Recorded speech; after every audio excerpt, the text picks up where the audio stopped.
So hello, Paul. Welcome to our classroom and to me being here in the 1968 Cybernetic Serendipity exhibition at the ICA in London, joining you traveling through time and space. Do you want to introduce yourself to our students back in 2023? Sure, be happy to. Thanks, Eric, for the invitation. I'm Paul Pangaro. I'm currently at Carnegie Mellon.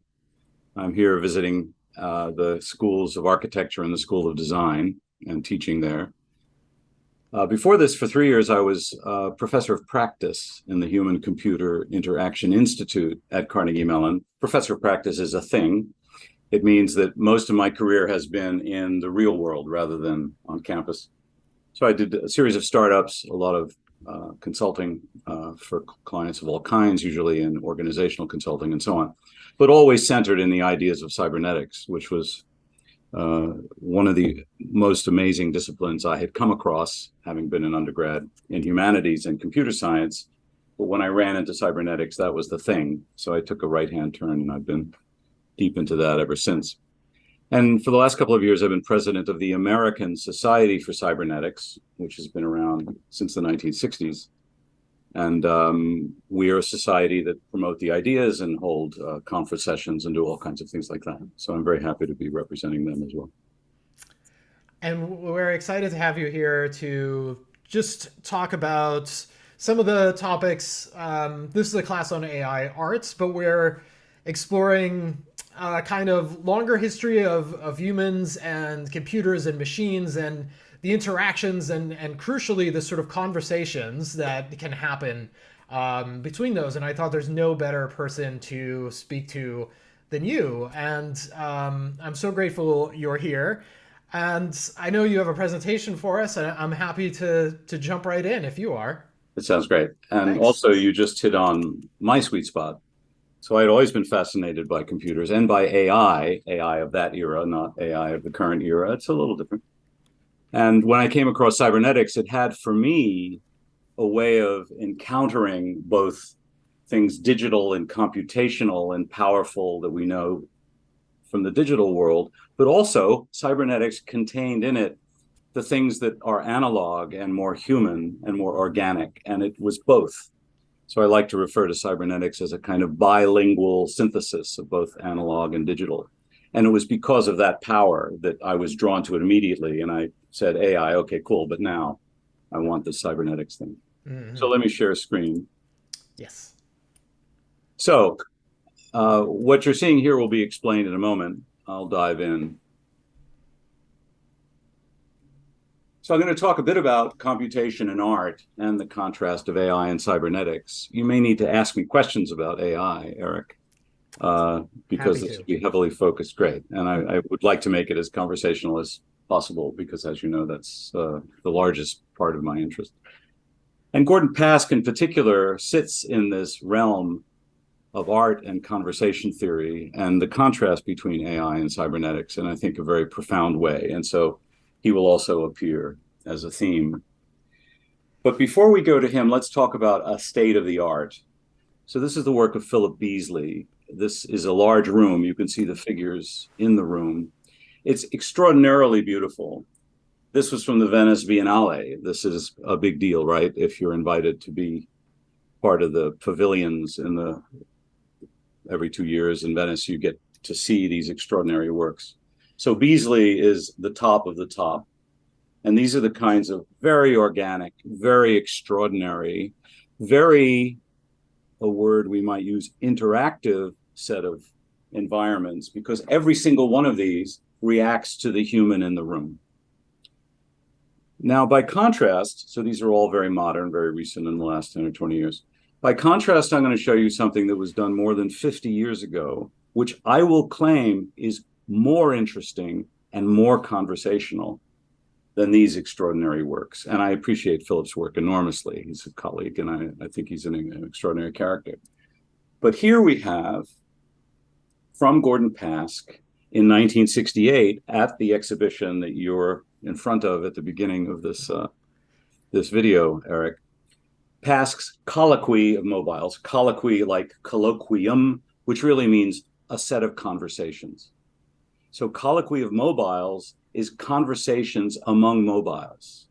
So this exhibition had 130 works, mostly static graphics, some music, and a couple of amazing interactive pieces, of which this, Pask's colloquy, I would claim, was the most interesting and the most interactive.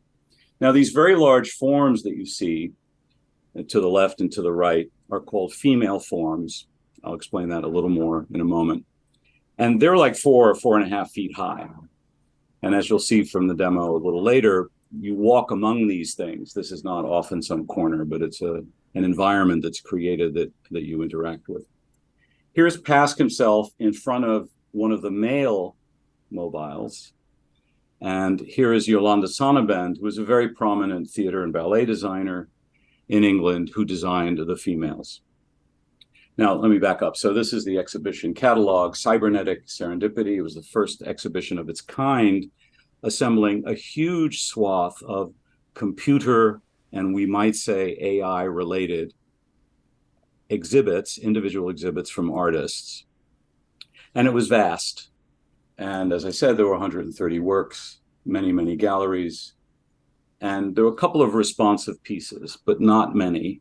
And I would claim the colloquy was the most extraordinary. And I'll explain that a little bit in a moment. Again, so where are we?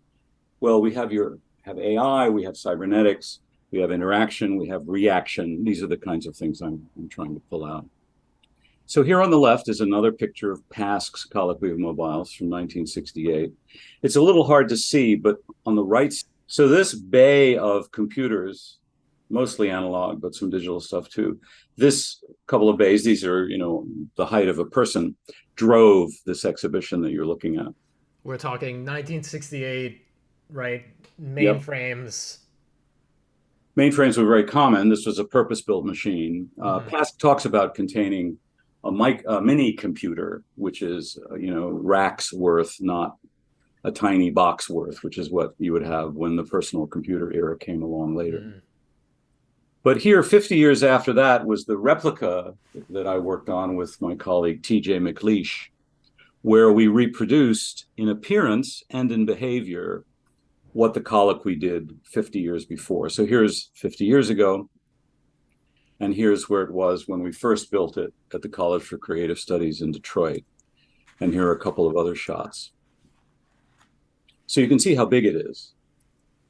And you can see the texture of the large female forms. And this was part of an exhibition. Now, let me run a little video. I'm going to have to talk fast to explain it. So again, males and females that have a kind of conversation, or more literally, they have a kind of courtship. So the male has a light on it, and the light flashes a code. And if the female sees the code and says, "Ooh, I like that," she stops the rotating back and forth, makes a sound, and flaps her mirror. And if the light from the male goes to the mirror and back again, and the male accepts the code that is being given, the male reacts and makes a sound.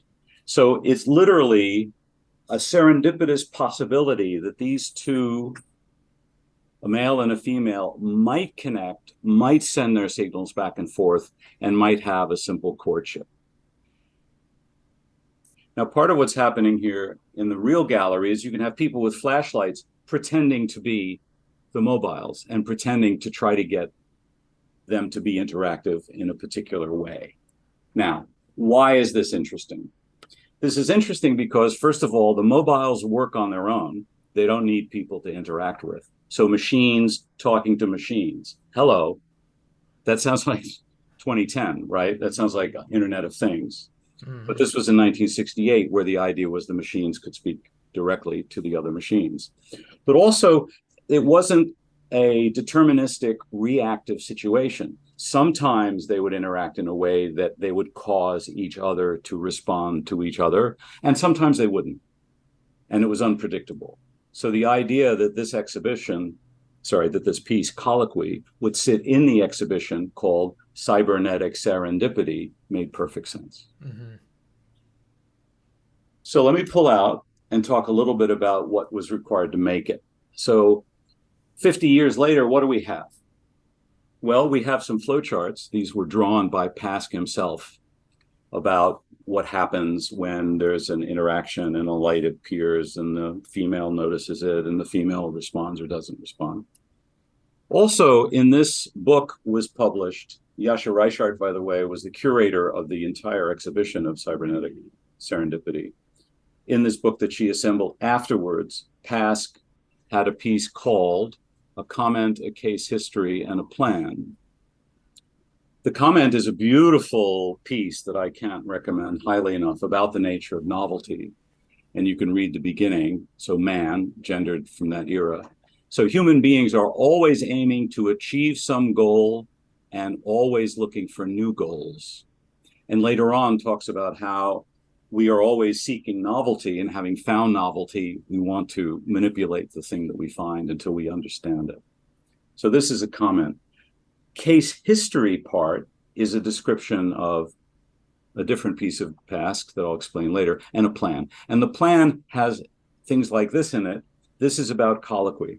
So this is a view of colloquy from up above, the geometric relationship among the mobiles. This is from the side. It's a section view technically of what the mobiles have in terms of electronics. So these are some of the things we had to work with. We also had some very grainy movies,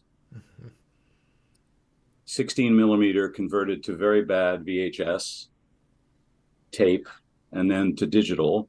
We hope these movies still exist. We can't find them, but they give you a little bit of sense of how the mobiles moved in real time and interacted. So this was part of the archaeology that we had. And next I'm going to play a short clip of Pask himself describing the making of mobiles. This was done much later in 1975 is the video. So it's almost 10 years later. I'm going to set it going. You'll hear his voice and you'll see the text on both sides that will help you understand what he's saying. Sometimes his accent is difficult to follow. So here we go. It's Pask describing the colloquy. Use in the classroom or simple places like that. That is a machinery, hardly discernible perhaps, for running a colloquy of mobiles, called. That's a long way up, yes. These were large suspended mobiles, and I was taxed with the ability of making an exhibition piece for entertainment. In fact, people would engage in conversations through. So I made a family of mobiles, getting potato environment out of PDPA computers. And what in those days would be equivalent to a microprocessor, a load of junk in each one. Point being that the mobiles had a life of their own. They chatted to each other by beams of light, which they waggled up and down by putting sound and so forth. And anybody could go into that discourse if they wanted to, and they had up in front of the light. And they did.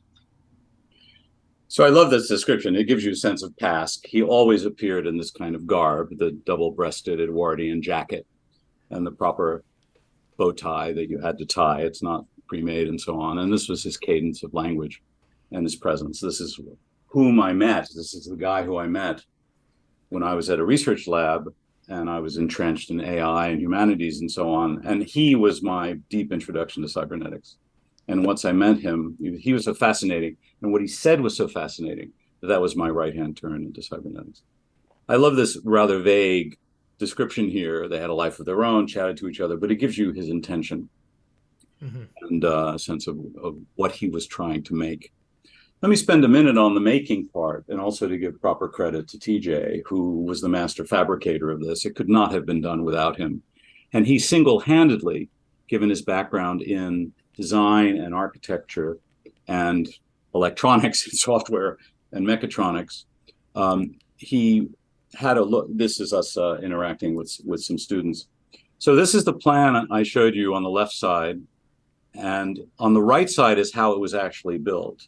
So here's a diagram which was published, which says this is what colloquy was like, left side, but in fact, it's wrong. So the archaeology exposed things that had to be changed and varied. Here's a quote, not asking you to read it, but it shows you the kind of detail that Pask spoke about in this description of an article about colloquy, which he wrote before he made it, right? So this is a a preconception of what it would be like. And we had this class that I referred to of students who went through this archaeological material and built essentially scenarios and storyboards of how it probably worked from the description. And more than that, the students had the idea that they could pretend to be the mobiles just to see what it's like. So here they are. I have an O drive. That's what I want. So this is literally, that's what I want done, is what he says. And so they have the interaction, they exchange the messages, and then they go back to what they were doing. So this was part of the experiment. So this is about the behaviors.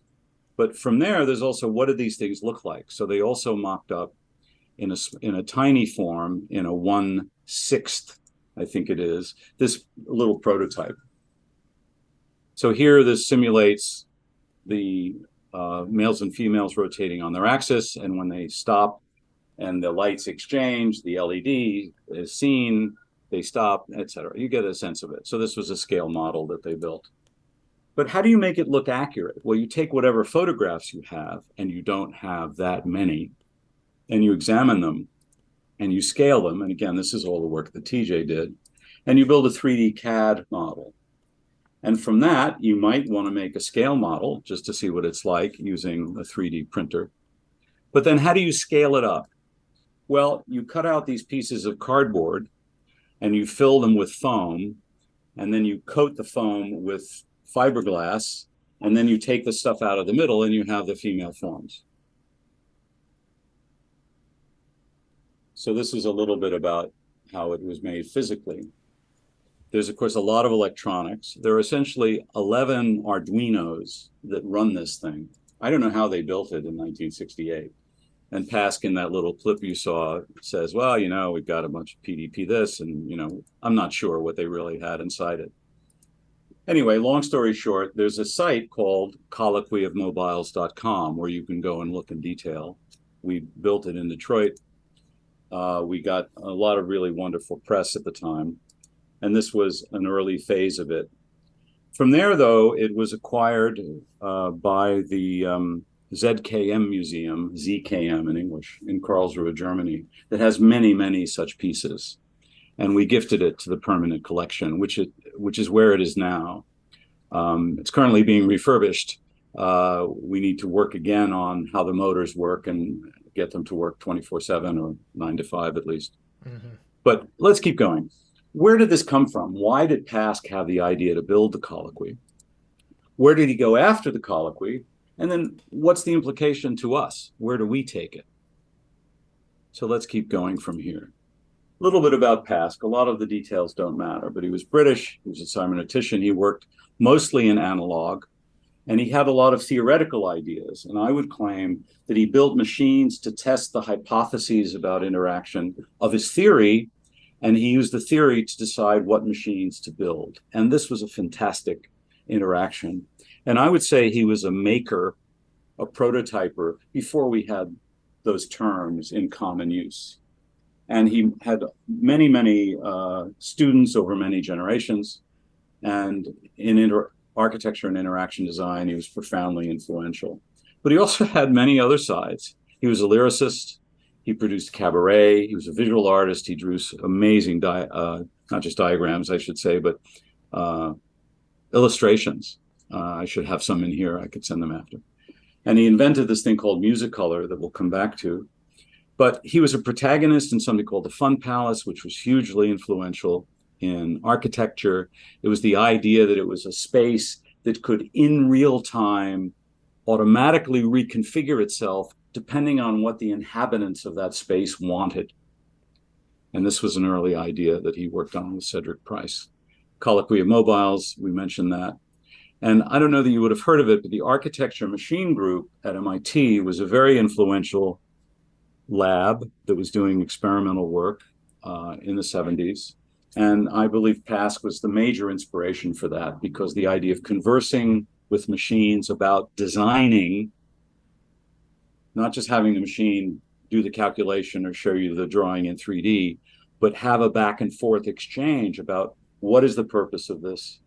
piece of architecture? What is the goal of the design? What are the trade-offs? What are the constraints? How do we play with those constraints and so on?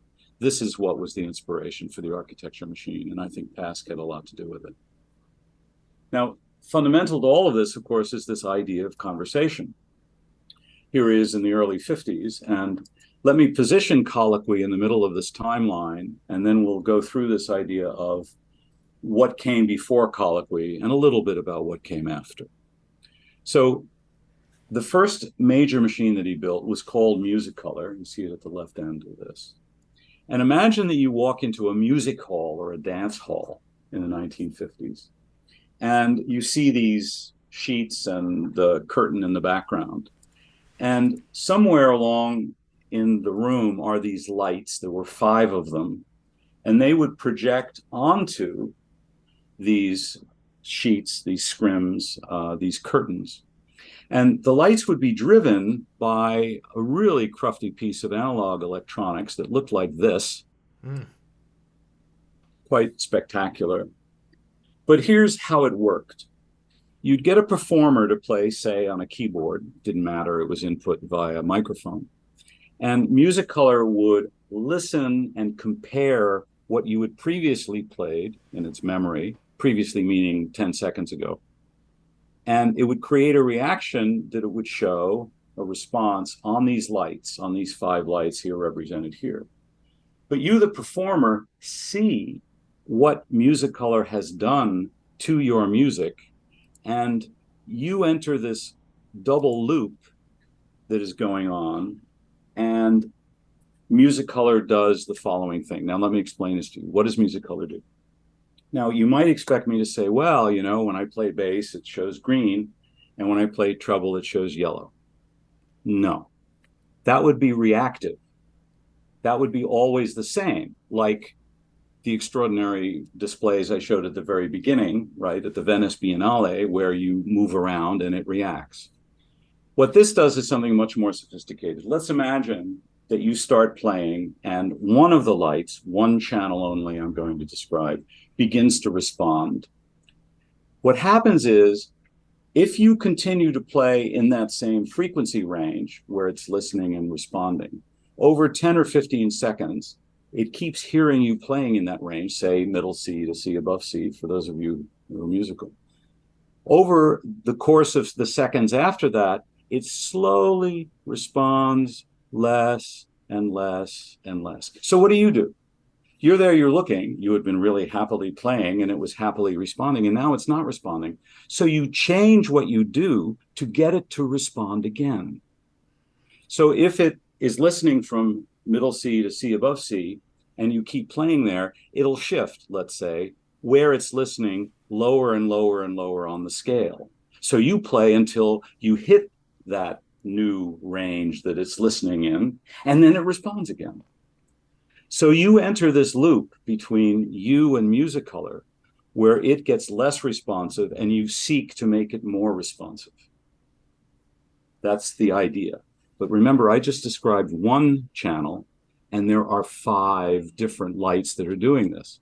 So it's not as if you can be conscious of what's going on, but rather you enter, we're told by the contemporaneous descriptions of this thing called Musicolor, you enter a flow state, and you just improvise and improvise and improvise and get caught up in this loop with the machine, which is constantly re-engaging you and causing you to change. 1953, this began, and through the middle 50s, he and his fiancée of the time, and later his wife, and another colleague would drive this giant crufty electronics that I showed you with all of these lights and so on around England, install it, run it for a night, and then pick it up and disassemble it and bring it somewhere else. It's crazy. It's just fantastic. But let's pull out a minute and ask, what's the idea here? So what's the interaction principle? And it's really the regulation of novelty in the conversation. So let me give you the definition of this. So Musicolor implements novelty regulation. How does it do that? By sensing repetition. So performers playing continually in a given octave range. It gets bored, meaning it becomes less responsive. And that causes the performer to change the music to get a reaction, which enters this loop and engages them both in a kind of conversation. It's a simple conversation, but nonetheless it is one. 1950s, analog electronics, novelty regulation. Unlike anything that had occurred before in a machine relationship. Of course, there were groups of musicians, there were theaters, there were all kinds of interactions that were humans and humans doing these kinds of things, or related things at least, but not with a machine. So the creation of art, or the creation of an artistic moment, here in the case music, but with a machine, music color, principle number one. Mm-hmm. Here we go. So one of the next machines he built was called the self-adaptive keyboard instructor. So you see the keyboard down below. It's not a QWERTY keyboard that we use today. It was much more complicated to learn. And this box that was, I don't know, a couple of feet. I used to have one. I carry it around anymore. So unfortunately, actually, I saved it from being thrown out, but that's another story. So I want to call your attention to this strip and to this knob and thing behind it. So strip and knob on a box. Here are the strips in the middle and the knob on the box. So what's going on here? So this is going to teach you how to touch type. So it has to give you the exercise. So if you look carefully in the black here, VOWEL, it's telling you letter by letter what to type. But in those days, middle 50s, digital was not that easy. It was highly uncommon. How do you tell the box, this whole machine rather, the Saki keyboard instructor, what it is that you're typing? Well, these giant blocks up above, you see the pins here on the right-hand side? The wiring configuration, where the wires were between those pins, determined whether it was a V or an O or a W. So the bottom thing is a series of holes. There was a light behind every hole, and the keyboard instructor would turn on one light until you type the letter, turn on another light until you type the letter, etc. It would follow along, and it would try to lead you to speed up to type the next letter one by one by one. So this is what's going on here. But what if you didn't do very well? What if you were not succeeding at hitting the right key? Well, then it's making you go too fast. So it would go slower. It would cue you with its lights less quickly, such that it would speed up and slow down and speed up and slow down, such that it would try to push you to go faster, but it wouldn't push you so hard that you failed. Now, there's a principle here, even in this simple keyboard skill, that I'm calling uncertainty regulation. What does uncertainty mean? Well, uncertainty is, how hard is this challenge for you? If I were to ask you a question right now, I would have some sense of, how hard is this question for you to answer? About Pask, for example, or about cybernetics. So in my conversation with you, I want to ask you something that challenges you a little bit, but not too much. And so Saki implements uncertainty regulation by sensing whether or not you've typed a correct key or a wrong key, and then changes the next exercise to give learners just the right amount of newness, aka uncertainty. So you advance your skill by learning smoothly and incrementally. So if you make mistakes, in this case, it slows down. If you do well, it speeds up. So novelty regulation and music color, uncertainty regulation here. And he did a lot more machines of this kind later. I won't be going into those, but this became a fundamental principle as well. Let's keep going. So here's an early example of neural nets. I know you don't see a neural net in here, but here on the left side is the teacher simulator, and on the right side is a pupil simulator. And both of these were neural nets. And the idea was that the teacher teaches the pupil a set of patterns. And the pupil has to learn the pattern over time.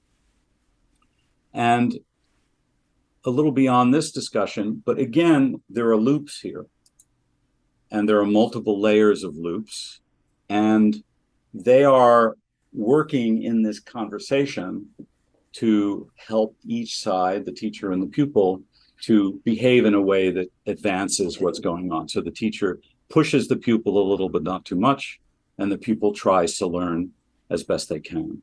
Now, the fun part about this, there are many fun parts, it's an early version of neural nets, is this board on the right is a close-up. And on the left, you see in this pink area, it's a slightly different configuration. So the left-hand picture is version 1, and the board that I still have is version 2. But look at the way the knobs are labeled. So here in the upper right, we have awareness. We have external awareness and internal awareness. So can you imagine writing a simulation of a pupil with the ability to control how much awareness the pupil has as it's learning? That's the crazy idea that's going on here. Let me zoom in a little bit. Okay. So that's the awareness one. So there's the zoom in there. But here, look at the label here. The label on this knob is obstinacy. So you can control, as you watch this exchange between teacher and pupil go on, you can control how obstinate the student is being, the pupil. My favorite knob of all time is this one labeled obliviscence. And I got to tell you, it took me a while to find a dictionary, and it had to be an English dictionary, that defined this. You know the word oblivious, of course, but obliviscence means willful forgetfulness. This is a machine. This is the 1950s. This is Pask embodying in machines these things that we think of as organic and natural in the sort of living world sense, and certainly appropriate to humans. Now, what is he exploring here? I would say that the principle here is autonomy. So this machine called Eucrates, by the way, that name comes from one of Plato's writings. That's how old it goes. It's a Greek name. So Eucrates implements machine autonomy because the teacher and pupil process multiple levels of feedback. I haven't told you in detail what they are. We'll talk about it again a little more later. And they maintain separate and individual goals and actions, right?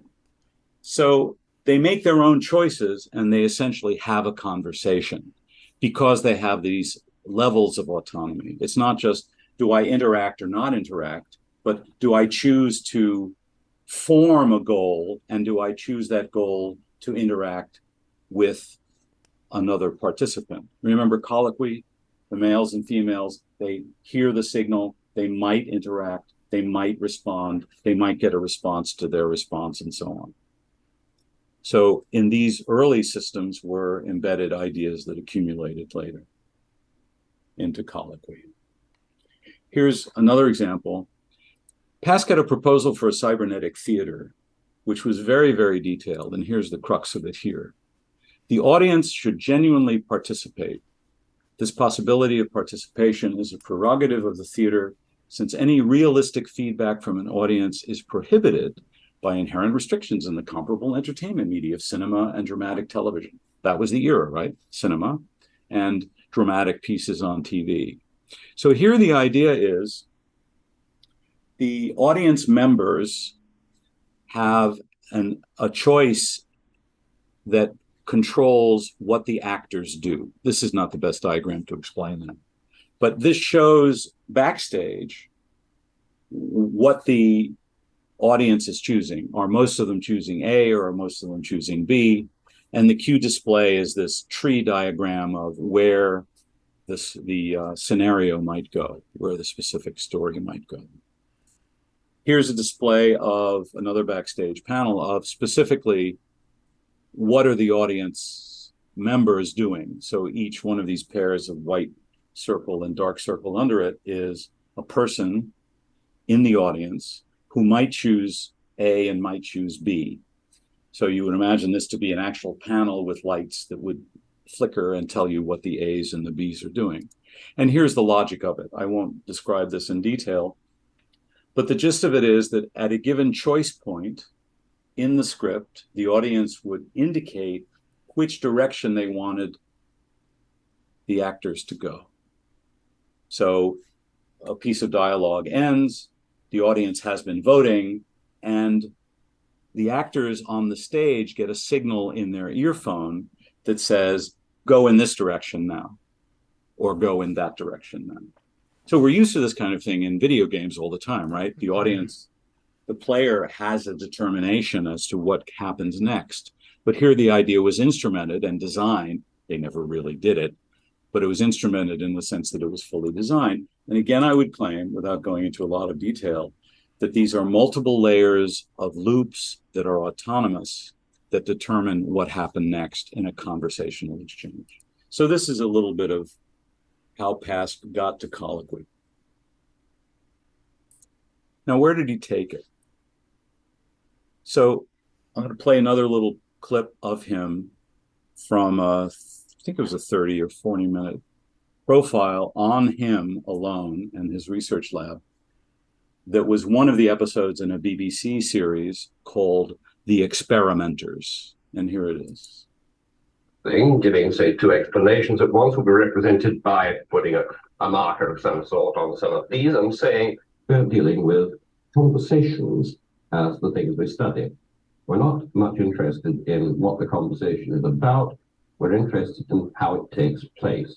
And the hypotheses we test are about how people understand or learn, or what can be known and can't be about processes in conversations. I mean, somebody with the wit and the guts to go and do and create. And that, I believe, is what education is all about. So there he is. Quite extraordinary, quite charismatic, both one-on-one and in longer presentations, especially one-on-one, because he was doing the kinds of things that I was just describing, especially uncertainty regulation. He would say something to you as an individual in a one-on-one and see where you were and what he could bring you toward and what you were interested in and curious about. It wasn't a controlling situation. It was one in which both sides had agency. But with me and with many others, you have to take this on faith. You would have a conversation with Gordon Pask and you would go, wow, that was interesting, but I'm not sure what just happened. And then 6 months later, you would go, oh, yeah, now I get it. Mm-hmm. And I'm not making that up. I had that experience, and I can name you a dozen people who have had that experience with Pask. It was something he knew how to do in a one-on-one and did consistently. Now, this clip sits in this arc of my talk today because it shows you the focus on conversation. Now it's in the 70s, right? So I was showing you examples of his work from the 50s. Colloquy is 60s, late 60s.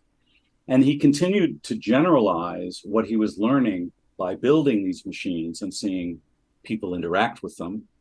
He was building a theory that became more and more specific.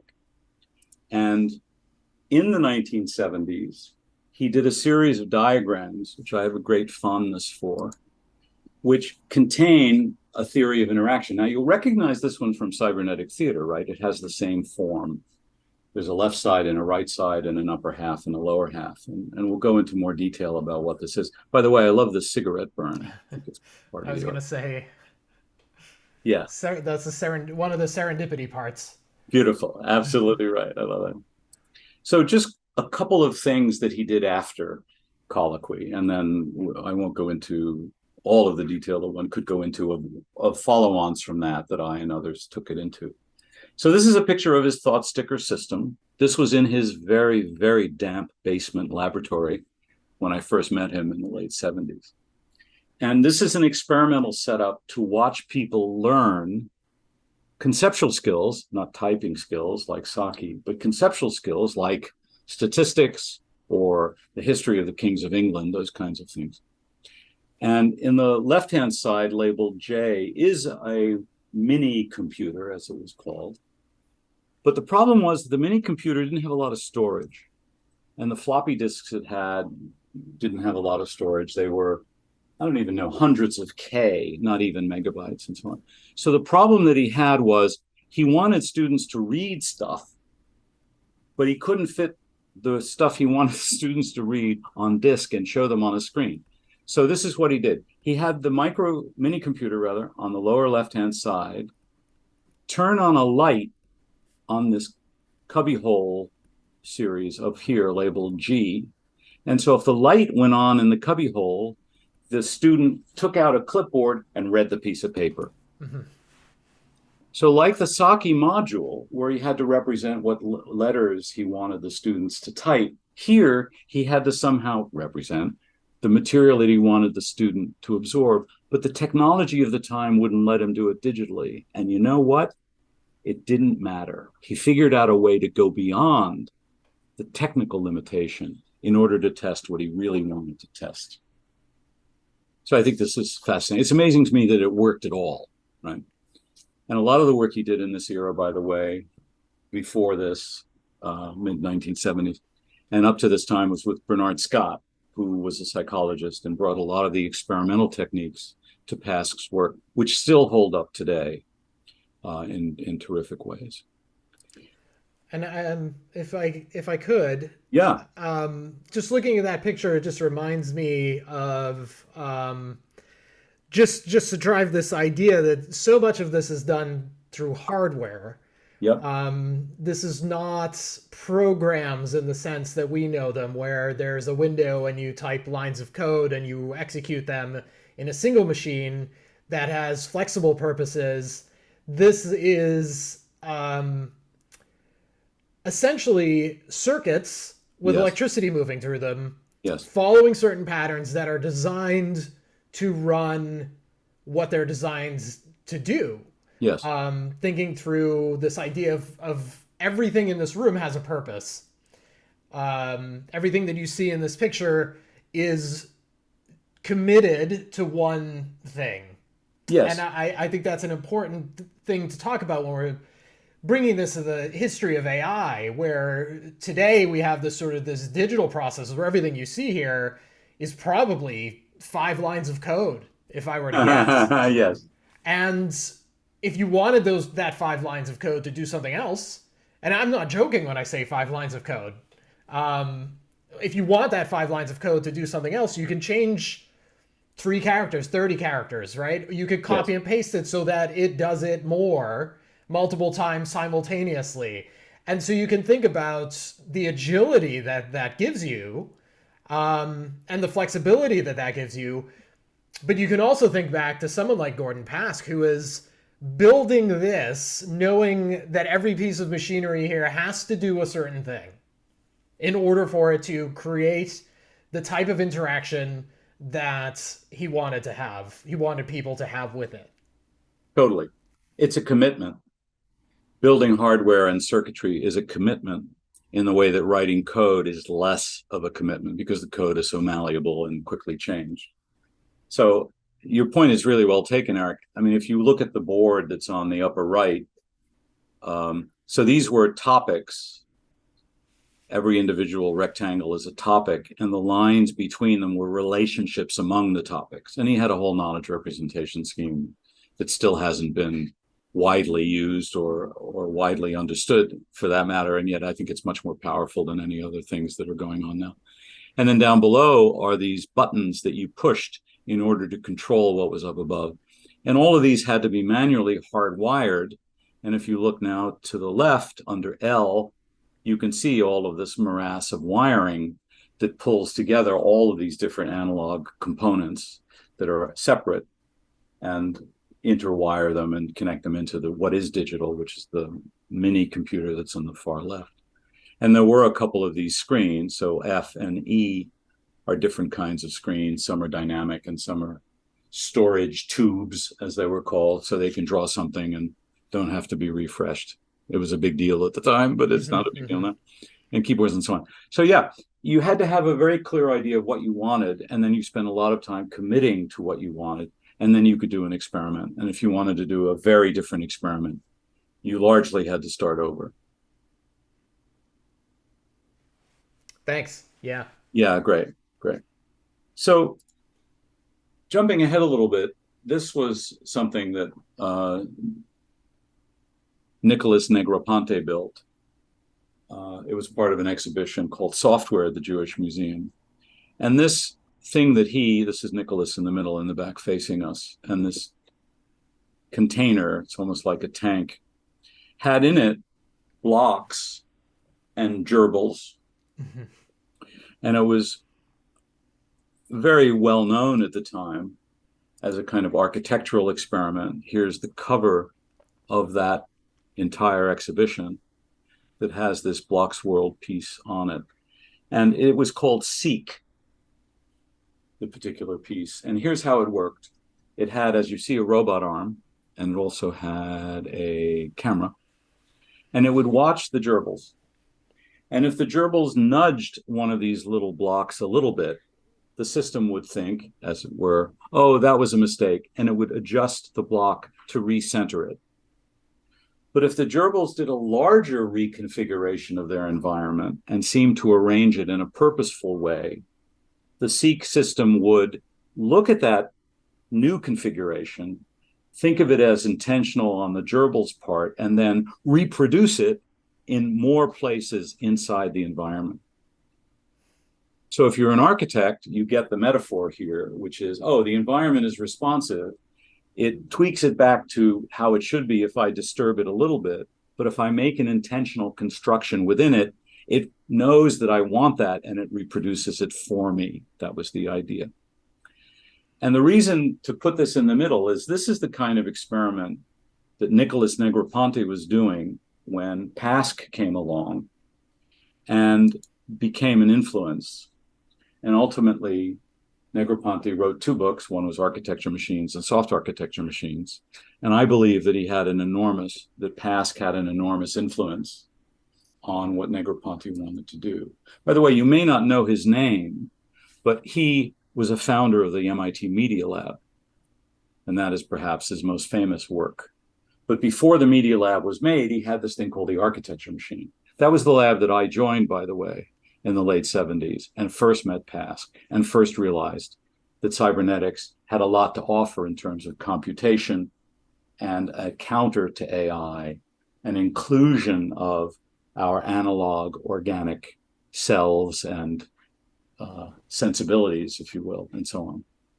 So there's a book called Architectural Intelligence, written by a colleague of mine here at CMU, Molly Wright Steenson, which tells a lot of the history of the relationship between AI and architecture. I can recommend it to you. It's a very good reportage. It reports the history well.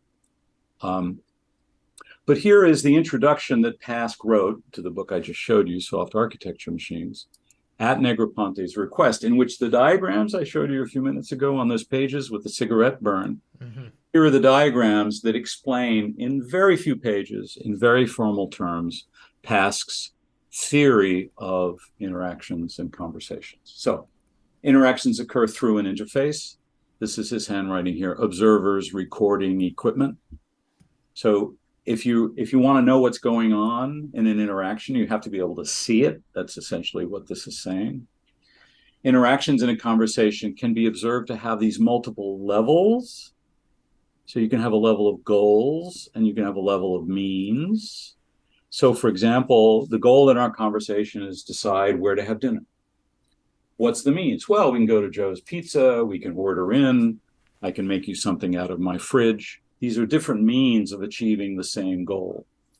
But in the course of our conversation about it, we might realize that there is no way that we can have dinner together because you just ate and everything I have in my refrigerator is spoiled. So we say, oh, not going to have dinner together. But wait a minute, is the goal to have dinner? Well, we wanted to have dinner so that we could spend time together and talk about our project. Okay, so the means to having the goal achieved of having a conversation doesn't require that we have dinner. So if you start thinking about conversation in terms of goals and means, you can reconfigure your collaboration and still achieve goals that you maybe didn't articulate or that you didn't realize.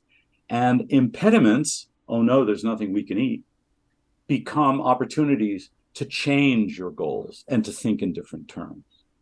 And of course, everything I just described is design. What does design mean? It means, well, we want to build a system that does X, Y, Z. Fine, let's build that system. We begin and we realize we don't have the money, we don't have the technology, we can't make it. So we will change our goals of building a system out of an iPhone and realize that we can achieve the same goal with sketches in a piece of paper or whatever, right? My example may not be that strong at the moment, but you see where I'm going. If you break conversation into goals and means, you realize that there are new possibilities that can emerge. And that was the fundamental insight that I got out of conversation theory. And that's what I've been trying to implement in interaction design ever since. So conversations, of course, may result in interactions in the environment. That's represented in Pask's diagram down below here with the pink shading. And here's the idea: a computer can partner with a human in a conversation for design. And this is the idea of the architecture machine. The details don't matter. Stay at the high level and realize that you could, if you have such a robust model, build a way of interacting between human and computer about goals and about means that makes an architecture machine. And that was the idea of the architecture machine group originally. But the idea was never fulfilled. Yes, they did experiments, they built some software, but they never went as far as they could have gone, and I would say should have gone, because the hardware was getting more interesting, technology was advancing, and Negroponte abandoned these ideas and moved on, for better or worse, to build the Media Lab, which didn't take on anything as ambitious as that. So that excursion lets me talk about another Paskian principle, which is a conversation for design. So the architecture machine from Pask proposes this human-computer conversation for design, where the machine and the human co-participate in evolving goals as well as the means or the methods. So again, this is not the machine just giving you the 3D rendering of what the human wanted, but potentially saying, are you sure that's the goal you want? Are you sure that that constraint is the thing you want to prioritize above this constraint? Think of it more like working with a collaborator where anything can be challenged and questioned and revised, an opening of possibilities. Thank you for your patience. This is the excursion through these Paskian interaction principles, which I think are profound and not entirely available. And that takes us through to the thought sticker and architecture machine. And now we'll move on. So Pask was extraordinary. You keep hearing that. This is the maestro in his study in a particular age. But what's so important about conversation? Why do we care that much? Well, let's imagine that we could have a conversation with a chatbot and it knew the things that Pask knows. What would it answer? What would it answer us? What would its answers be? Well, a good conversation is one where the partner in conversation stays sensitive to you and your context and language and engages you, right? Keeps continuity in the exchange through this idea of uncertainty regulation, right? So responds to you, says something that is new, but not too new, and so forth. And of course, if you end up with agreements, including agreements to disagree, then you advance the shared knowledge, even if you disagree with the other person. But if you agree enough, you can act together. So good conversation leads to coordination. And if you don't have the agreements, you don't have the capacity to coordinate. And one question is, why can't AI and today's conversation interfaces today do these things? Well, I say they can, but the models that I've been talking to you about are not commonly adopted. And because they're not known and they're not out there, or something equivalent to them, I'm not saying this is the only way to do the things I'm talking about, but I know that this work can be valuable in this way. Well, let's push it. Let's say, well, what's a great conversation? Well, it tells you things that you like learning, right? And it delights you, but it also should surprise you. And the surprises usually energize you. So again, this is about novelty. This is about, wow, I didn't expect that. That's cool. Whoa, right? And these experiences. Everybody has these experiences. And part of what's happening is it's going places where you didn't expect to go. So the conversation is generative. You on your own probably wouldn't get there ever. You might get there eventually. You might get there to some places. But if you're in a great conversation with a partner, another person or a machine, you evolve in ways that you couldn't evolve on your own. Again, why don't today's interfaces do this? Because there is no model like conversation theory that the companies behind these chatbots are using. And that includes ChatGPT. That has nothing to do with what we're talking about here. So let's push it one further and say, what's a great conversational partner? Well, it's a partner that asks great questions, that offers different ways for you to do what you want to do to achieve your goal, but it also collaborates with you and helps you define new goals you hadn't anticipated. So we wanted to have dinner, we can't have dinner, goodbye. No, not goodbye. What is a new goal that we realized we really wanted? We wanted to talk about our project. We don't have to do it over dinner. Let's figure that out, right? So at the broadest level, it helps you to be what you want to be, if you know what that is, or to become something that you didn't know you wanted to become. So it opens possibilities. Great conversations open possibilities that you had not imagined.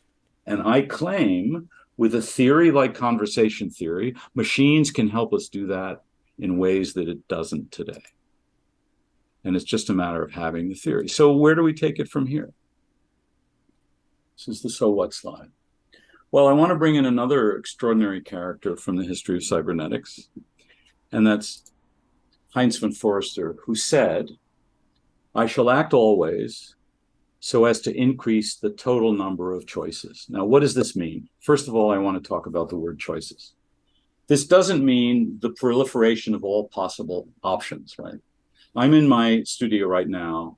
There are thousands of things I could do right now, all of which are options, right? I could jump out the window. I could pull the books from the bookshelves. I could stand on my head. Yeah, those are options, but they're not something I might do now. They're not about who I am. They're not about who I want to be. So first, options, possibilities, and choices, something I might really want to do now. Okay, so that's the definition of choices. So he's saying here that I want to increase the total number of things that are possible and valuable and I could be interested in doing. That's his ethical imperative. So I say, and my colleagues say, can we make machines help us to increase our total number of choices, to know what the new possibilities are? And we call this second order design or designing for conversation. So the goal of second order design is to facilitate, now here we go, the emergence of conditions in which others can design, to create conditions in which conversations can emerge, to increase the total number of choices open to everyone. So the goal of our designs could be to help someone do X, or it could be, the goal of our design could be to help someone have a conversation about the value of X, the alternatives to X, the Y and the Z and the Q that they wouldn't otherwise think of, and then to choose what to do, to open the number of choices and to open possibilities. So this is my ultimate claim. What Pask in conversation theory expands for us is the purpose of design. Not to make something that I can use to do what I already know or what I already presume, but design's purpose is to enable a conversation about what I could do that would be viable for me because of who I am or because of who I want to become. And colloquy represents that in this crazy ass way, right?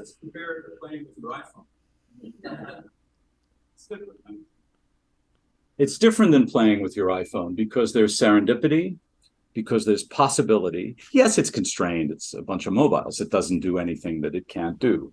But the potential of serendipity and where to go is there. So that's the story. And this is a bit of text just to say, 50 years after colloquy, we're living among machines that talk to machines. And that's what Pask predicted, right? That's what colloquy predicted. And I claim that from 50 years ago, he chides us, right? He's saying that rich, humane interaction that could be analog and organic and immersive and unpredictable is available to us, but we're not using our digital machines to bring those qualities to us. Yeah, there's immersive environments, and we don't always know what they're going to do, but they're not with the richness of possibilities and with conversation that could happen. So we are living in the future that Colloquy predicted, but what future should we build from here? That's up to us.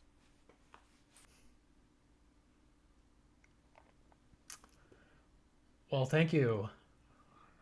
Thanks so much. This idea, a lot of these ideas that Pask had are things that we talk, you talk a lot about sort of where we ended up with AI and algorithms, right? Machine learning that we have today is often constrained. It's not about this back and forth of an organic conversation that you have kind of redefined for us, because and you're redefining it back, because when we have interactions with machines, when we type into a search engine, when we ask for a recommendation, the machines that we have are they're constraining us. They're constraining us not according to necessarily our own input, right? Though maybe they're tracking us without our consent, right? And they're figuring out how to sell their recommendation to advertisers. And there's a whole industry that's sort of come up not around conversation, but around what I would actually say hijacking conversation. And I wonder if you have some thoughts on that. Yeah, I'm very concerned about those issues, as I think you know. And where I would start is by going just a little deeper into what you're talking about. So if I get a recommendation to watch a video, the agency that I have in that situation is I can, yes, watch it, or I can reject it. That's it. It's a binary choice, notice. Mm-hmm. Now, there's a lot to say about that. That recommendation comes from an aggregation of data that is a little bit about me, but mostly about millions of other people and billions of other interactions. So it's a smushing together of a lot of data in which I'm a little tiny part. Mm-hmm. Notice that that's the opposite of Pask. Pask is constantly asking in his machines and his interaction and in conversation theory, where is the other person in this interaction? And what is my responsibility in terms of regulating the novelty and the uncertainty, not to control the other person, but to give the other person as much as I possibly can by advancing them along in a direction that they have helped choose and that they can change at any time. So I'm not forcing them down a particular path, but in which their agency involves the ability to change direction, to change topic, but also to say, no, wait a minute, that's too confusing, or wow, let's keep going. I don't have that when I get a recommendation from YouTube, because it's not tracking me alone. It's tracking me a tiny bit, but more so than that, I don't have any agency in changing the direction and bringing about my own interests. Let me explain what I mean by that. And the parable I use is the parable of Luigi's Pizza. So imagine that the system recommends to me where there's great pizza, right?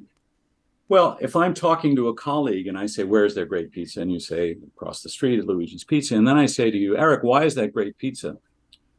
You might as well say, if you were pretending to be Google, you might as well say, screw you, I'm not going to tell you why it's great pizza, because Google won't answer that question. Google refuses to be transparent. Why? Well, first of all, it doesn't know, because AI doesn't know, machine learning doesn't know. Well, it could know, right? You could program it such that it did, but they don't want to tell you because it's a proprietary algorithm. Mm-hmm. Well, my response to that is, if you're telling me, screw you, I'm not going to tell you why it's good pizza, I'm going to say, screw you, I don't want to use your algorithm. Mm-hmm. Because if a human did that to me, I wouldn't call them my friend or my recommender or my concierge or anything, right? I wouldn't accept that behavior from another human being. Why are we a million times a day accepting that behavior from a machine? So what I want is a machine where I have agency. And that agency requires honesty and transparency on the part of the algorithm to say, well, Paul, we said Luigi's Pizza because they have gluten-free, and that's groovy for you. They treat their people well, and that's a value that you have. And by the way, it's open right now. Mm-hmm. It's about me, right? It's about my values. So I can't have a back and forth of conversation. So this is a revolutionary difference I'm complaining about that recommendation engines in general don't have because of the way they're designed, not because inherently when you get recommendations, it has to be that way. Mm-hmm. So I want to re-examine the nature of agency, and I want to put conversation in the exchange. Again, if you're talking with a friend where you're going to go for pizza, there's a lot of stuff back and forth. They might even say, hey, Paul, the last time you had pizza, you got indigestion. Remember, you were up all night. Mm. And I might go, whoa, okay. So that's not a good possibility for me, right? Let's go have Mediterranean food where, I can get some red sauce, but I don't have the cheese and the pepperoni. Yeah, that's it.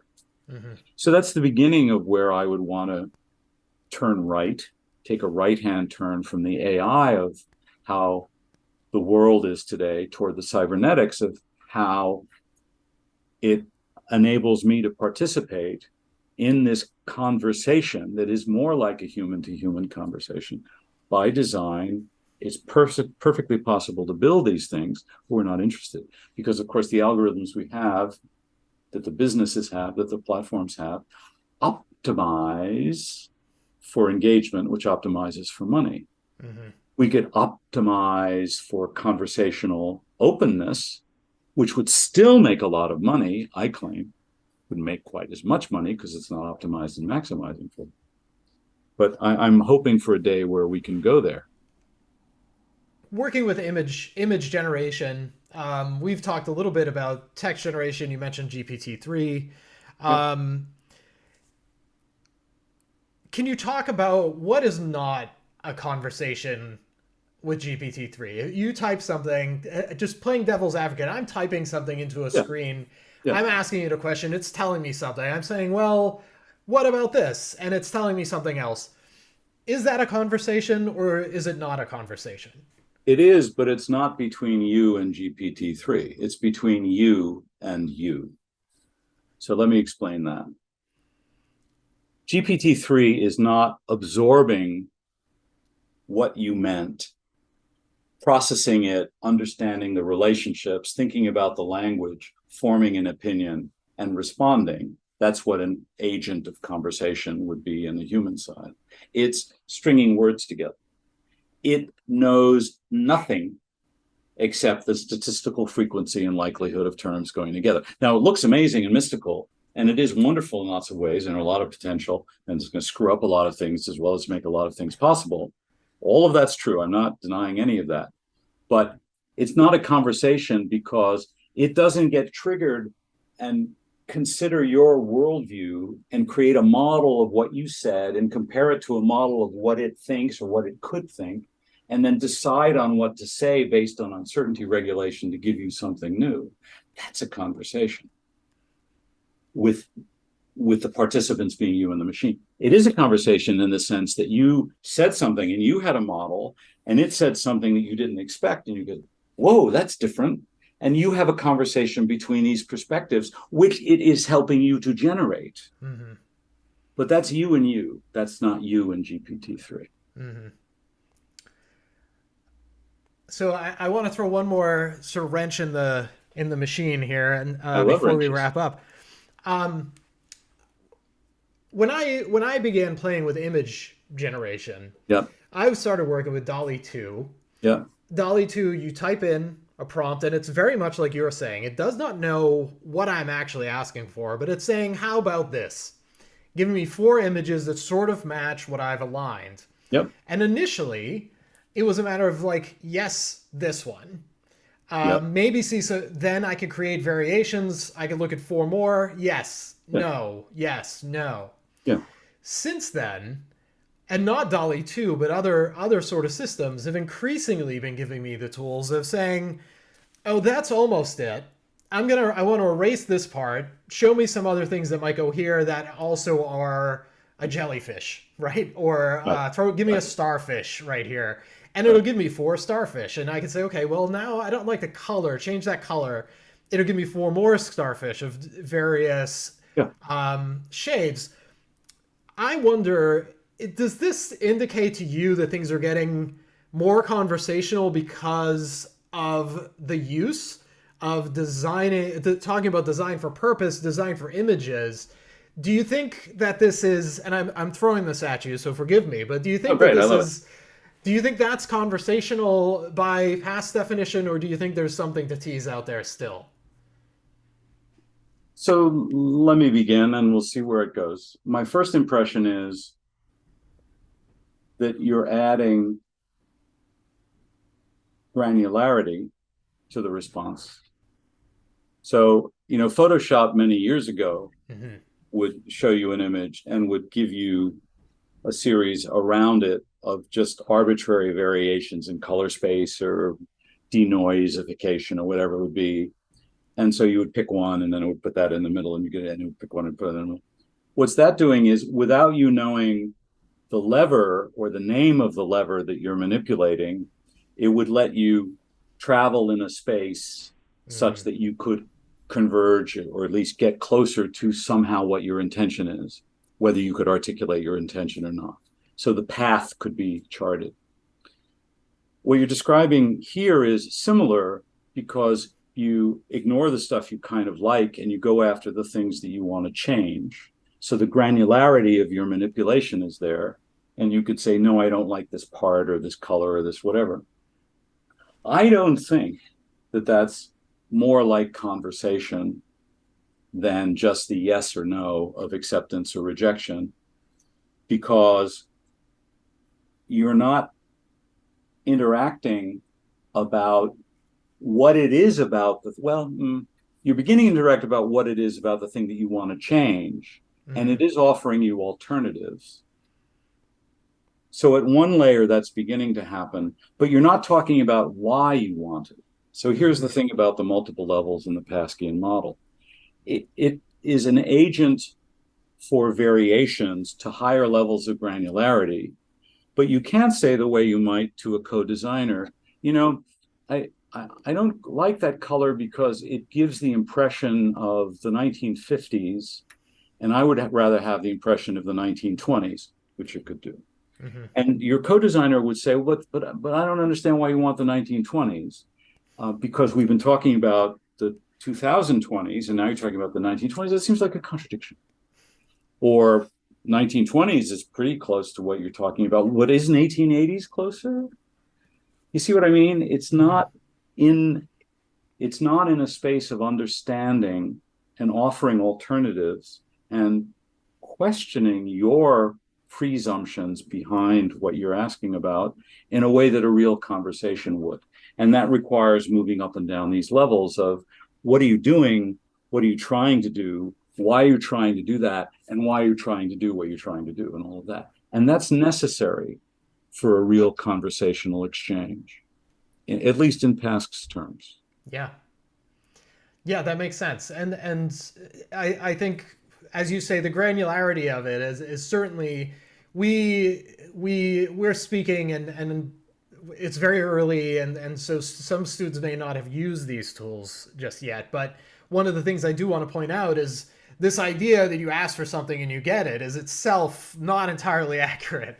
And we'll play with that in class and we'll see some of how that plays out. But you actually, it very often doesn't understand what you want from it. It can only understand, like all computers have, what you tell it to do.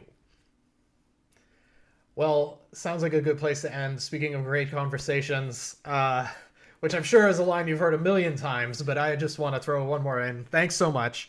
Thank you. And yeah, really appreciate it. Really great, great talk. To questions from students for references and so on, you have the PDF and so on. I would love to hear what impact, if any, it has. Great. Thanks so much. Thank you. All the best.